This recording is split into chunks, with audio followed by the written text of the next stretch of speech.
Hey, what's up? Andrew Kramer here for VideoCopilot.net, and welcome to another very exciting After Effects tutorial. So today we're going to take a look at some cool expressions that are going to help us out with this animation, and here's what we're creating. Alright, so it's the awesome 6000, not to be confused with the awesome 5000, which was linked to some serious head injuries, not confirmed by the way. But yeah, this is the new phone. It just came out in Australia, and that's why it's spelled awesome and, you know, AUS, sort of kind of a play on words. But anyway, so what you can see here is that the phones spin around in 3D and they all come to a stop. Actually, what I did was bought a phone model, brought it into 3D Max, animated 360 degrees, and then exported that, and then we import it into After Effects. So now I have a cell phone animation that has transparency in the background, and we can use it to animate. Okay, let's go and get started. I'm going to create a new composition, and we'll do DV square pixels. We'll do 30 frames per second and choose OK. Right now we're showing frames. You can also control click to show time, but frames is good for now. And I'll take our cell phone animation, bring it out. The resolution is 720p 1280 by 720, and I'll scale it down here. Okay, the basic idea here is to automate our animation. So if I hit F4, I'm going to make it a 3D layer, and I'm going to duplicate it 4 times. Control D, Control D, Control D, edit, duplicate. And then I'll make a 3D camera, new camera, and we'll just do 28mm, okay. And then I'll take the orbit camera tool and just rotate slightly, and then we'll just move these back. So just push it back on the Z, push this back, and push this back. And then I can offset the time by moving the layers. And so now we have an animation that offsets in 3D space. Now the problem here is that I have to do this all by hand. And if I want to make a change, or I want to change the timing, it's going to be a lot of work to have to go in here and play with all the layers and offset them in 3D space. And what if I'm working with more than just 4 layers? What if I'm working with 20 or 30 layers? That's going to be a lot of work. So instead, we're going to use some simple expressions.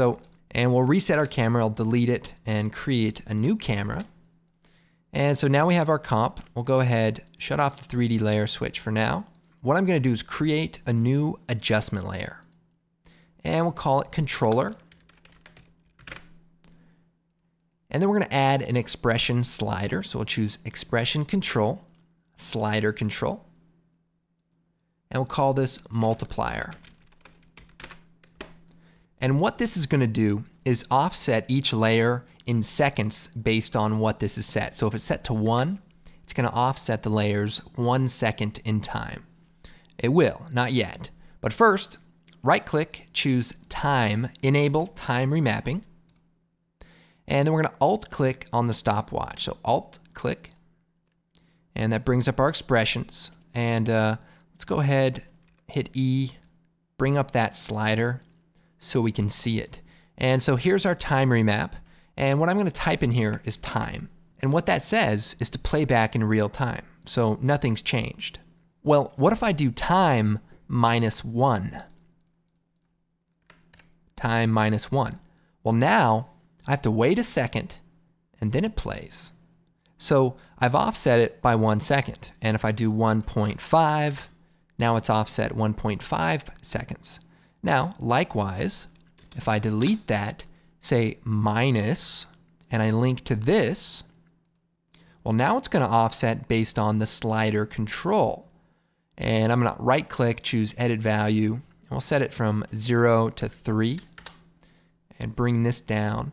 Now watch, if I change this, I'm changing the offset of the time for this layer.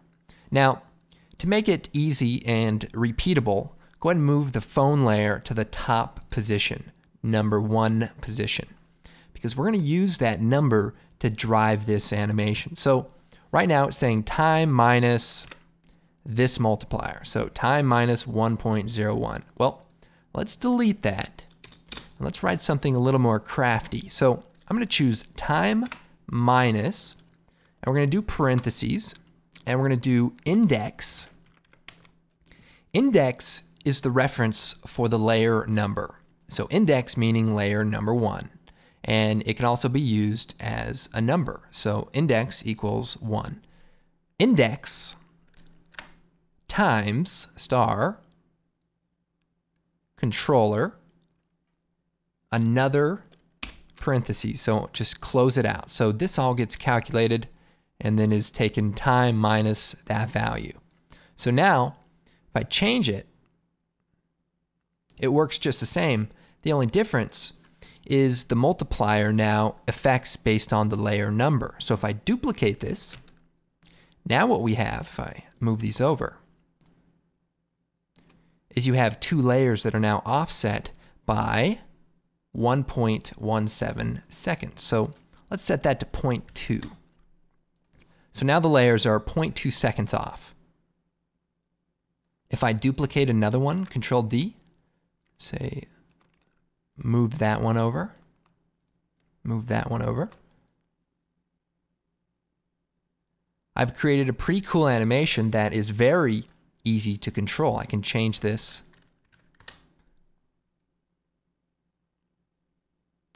I mean, there's so many possibilities. We're using a 3D render, but you could say have a green screen of an actor doing one of those cheers that you see at the baseball games, and then duplicate that person and see this big wave of people cheering, you know, like if you were at a baseball game and somebody hit a home run and it hit somebody and then they fell onto the field, everybody would cheer and there would be this huge roar, and you know, it'd be really sad for that kid because then that's going to be on the news later on all the sports channels, and you know, just it's the way it works. So anyway, that's the basic idea. Now let's take it a step further. So let me delete these 2 layers.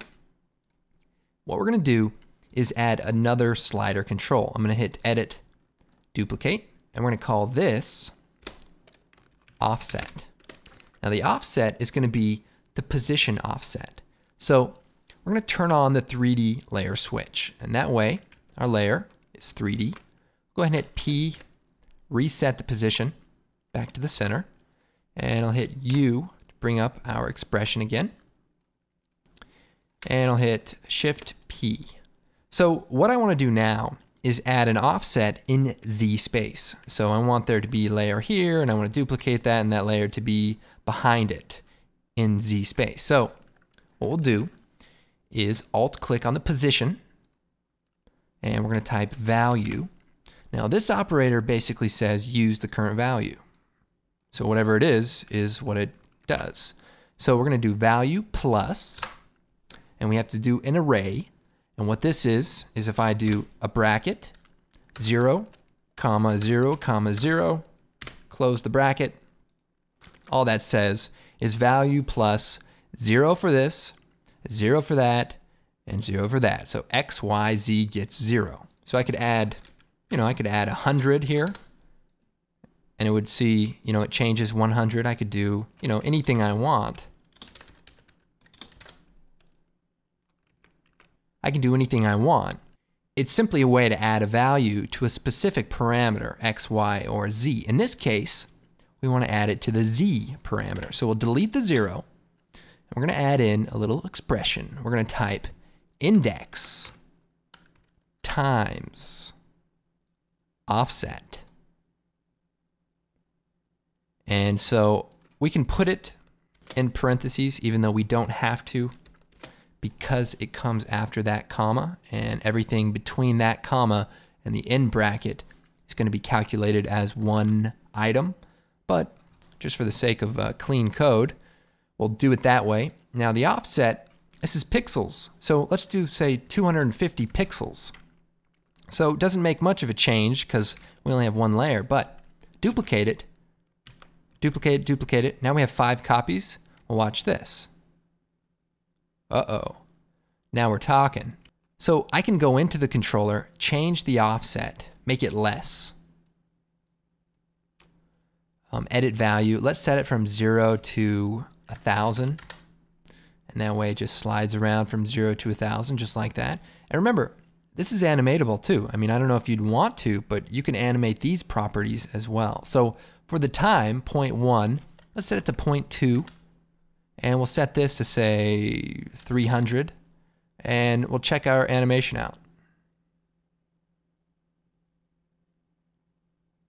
Now, what if we want these to be reversed, where the back one starts turning first, and then the front one starts turning?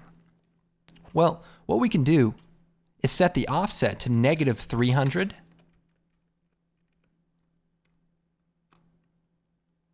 And just back the camera up. And now we have that perfectly aligned. So it's all about how you play with the expression, and I could have typed minus the offset or anything like that. So in any case, here is how that works. Now what I want to do is just create a quick simple animation for our end sequence. So I'll create a new null object. We'll make it 3D. We'll parent the camera to the null object. And by the way, this is all covered in the advanced camera tips tutorial. So we're just going to go through it quick, and that way I can animate this null object, and it should be a lot easier.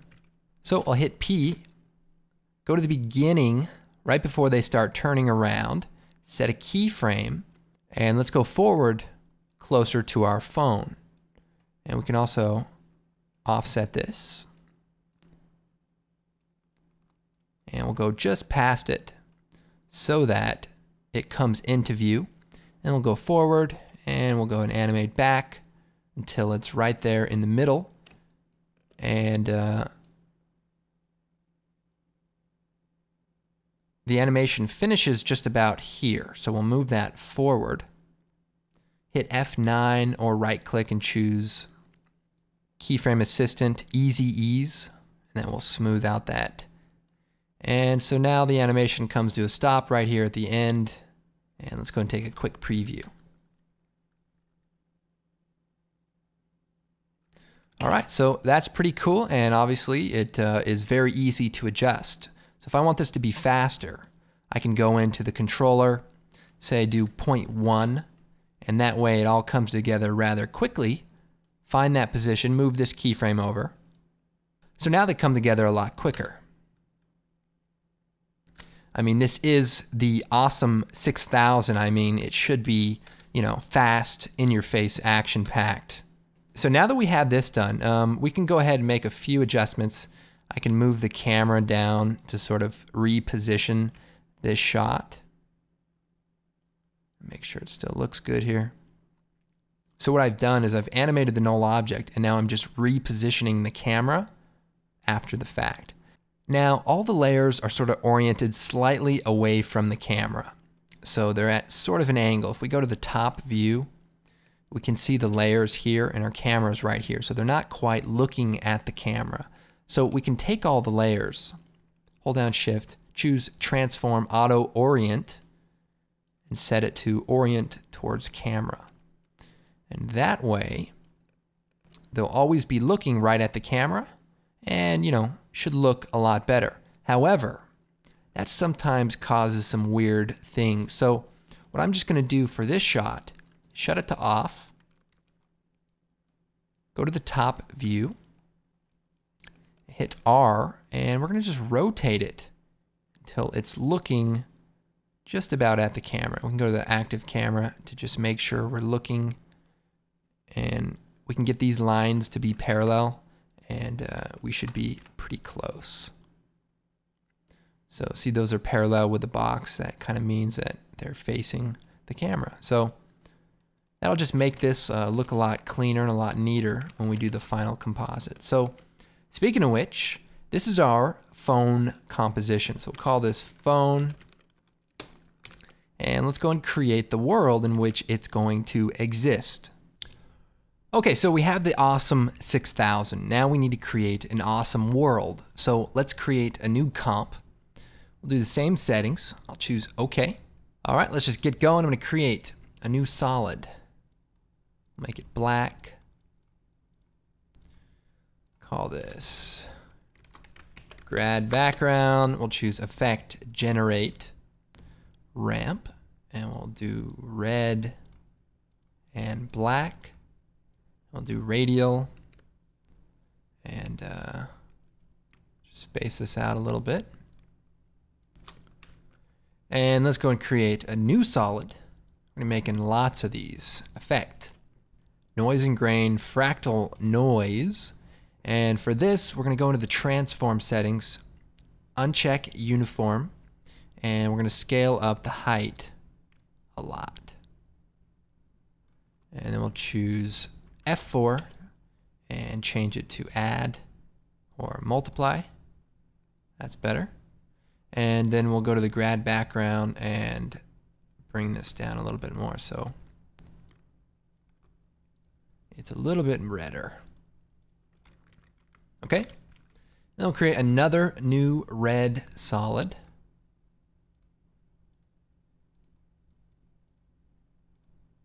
So this one is our fractal noise background. Now this is going to be our floor, sort of. So we'll go ahead and just take a mask, draw it through the middle, hit F, and feather it out. And we can also bring this mask down about halfway. And we'll change the transfer mode to maybe add. And we'll do a little less on the feathering.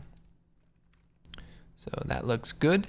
Now we want to create this sort of circular element. So I'm going to create a new composition for it. So new comp. And we'll call this circle, and we'll choose OK. And we'll create a new solid, OK. And we'll choose effect, noise and grain, fractal noise. Man, this is kind of boring. I mean, being a motion graphic designer is not all it's cracked up to be. I mean, sure, the money's great. You know, plenty of beautiful women always around you. People respect you, you know. But aside from all that, it's just constant hard work. Well, Olive, let's go transform. We'll turn uniform scaling off, and we're going to bring the height down and the width up. So we want to stretch it out. And we'll bring the height down to 4, real thin. And we'll bring the contrast up and the brightness down. So real thin, just like that. And then we'll take the mask tool, and we're going to mask the bottom out, just like that. And then we're going to move it over halfway, so when those line up.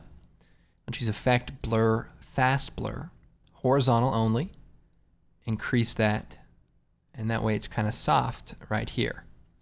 Then I'm going to create a new adjustment layer, and there's a cool effect called Distort CC Bend It. And the CC effects are on the professional version. And what we want to do is just play around with it. We want to bend it about 101. And you can see what this does. It just kind of does some interesting stuff. We're going to set this to mirror. And we want to move these around until we create sort of a circle. So these are the coordinates. I'm just sort of moving it around. And then I can always adjust this layer to kind of size it down. So by bringing that in, you know, I can change how it looks. And then also if we go into the evolution, if I animate that, you can see it kind of creates an interesting effect. So instead of animating it, we'll alt-click on the stopwatch, hit time times 250, and that will just animate it nicely. So that's that. We'll go and close that. And we'll bring it into our comp here. And we'll set the transfer mode to add.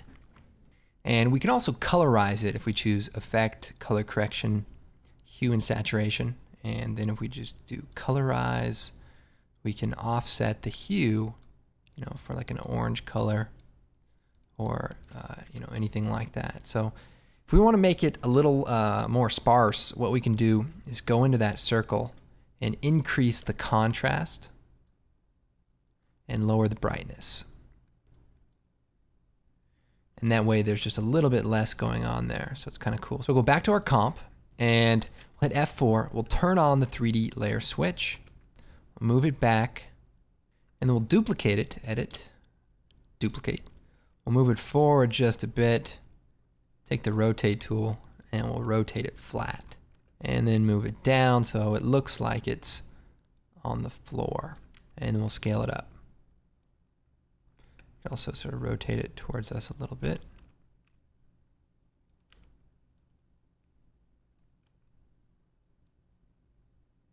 All right, so that's the basic idea there. And we can also change the feathering by going into the circle and playing around with the amount of blur. So if we bring it back just a little bit, it'll look a little bit more like that. So that's pretty cool. I'll go ahead and create a camera in this scene. Choose OK. And go ahead and move it forward just a little. Guess I want to scale this down now.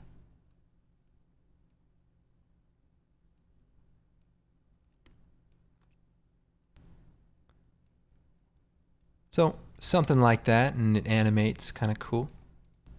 So now what I want to do is kind of create that cool light burst. Now, there's an effect called Trapcode Shine, which is really awesome and does exactly what we're going to do and probably even more. But here's a cool recipe for creating a nice shine effect without shine. So we'll make it black, call it shiny, not to be confused. Now we'll choose Effect, Generate, Lens Flare. Put that right in the center, or wherever. Then we'll choose Effect, Noise, Fractal Noise, and then we'll choose Effect, Blur, CC Radial Fast Blur. So all these effects are going to be used. So we'll go ahead and shut these off, turn on the fractal noise, change the transfer mode to say multiply, and that way we can just see the lens flare right through it. I'm going to the transform settings, bring the scale down real small, and then we have our radial fast blur. Now what we want to do is sync all of these together. So what we'll do is we'll hit E, bring this up. We want to link the center of the fractal noise. So if we go transform, I'm going to alt click on offset turbulence. And I'm going to link that to the flare center. And that way, our lens flare, wherever it is, the noise is going to follow. Likewise, our radial fast blur, I'm going to alt click on the center, link it to the lens flare. Then on the radial fast blur, I'm going to increase the size. Change this to add. And then if I take my lens flare, wherever I move it, that whole thing is going to follow. And then if I want to go and give it a little bit more contrast, I can just go play around with the fractal noise settings. And I can also animate it by alt-clicking on the evolution. Here's kind of what that's going to do. It's kind of randomly, change the lighting. So alt-click time times 250.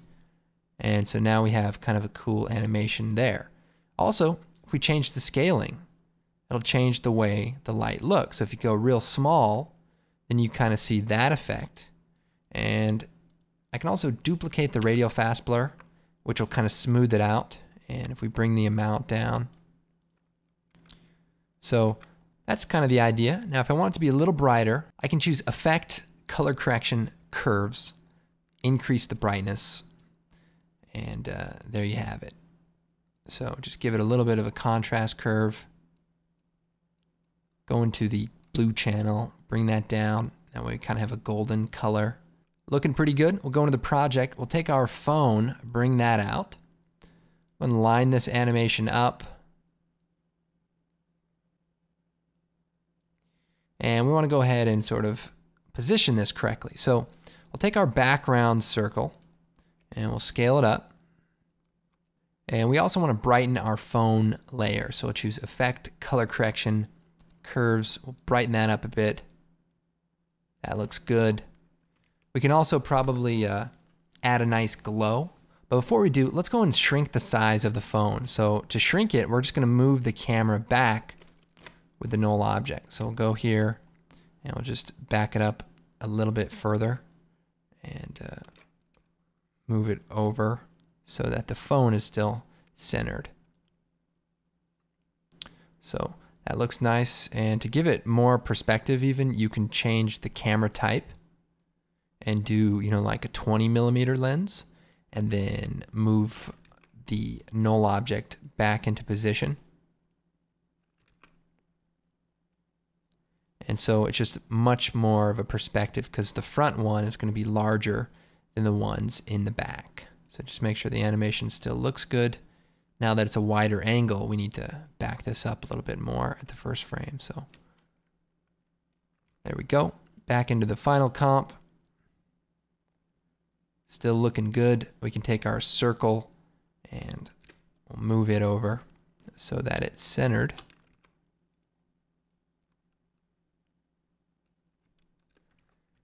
And we can add a nice glow. I'll go and duplicate the phone, take the bottom layer, do Effect, Stylize, Glow.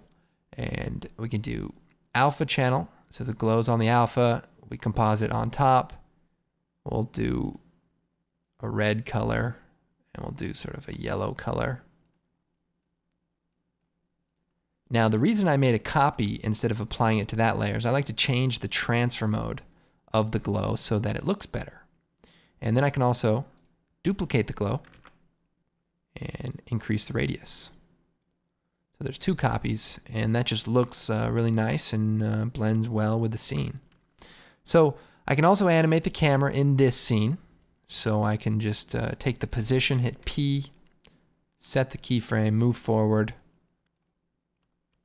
and just push forward just a little bit. Select the keyframes, F9. And in this comp, you can also turn on the motion blur. So turn on for the layers and for the comp. And that way they will kind of come in with some nice blur as they come to a stop. And then we can add our title, take the text tool. Awesome, 6,000.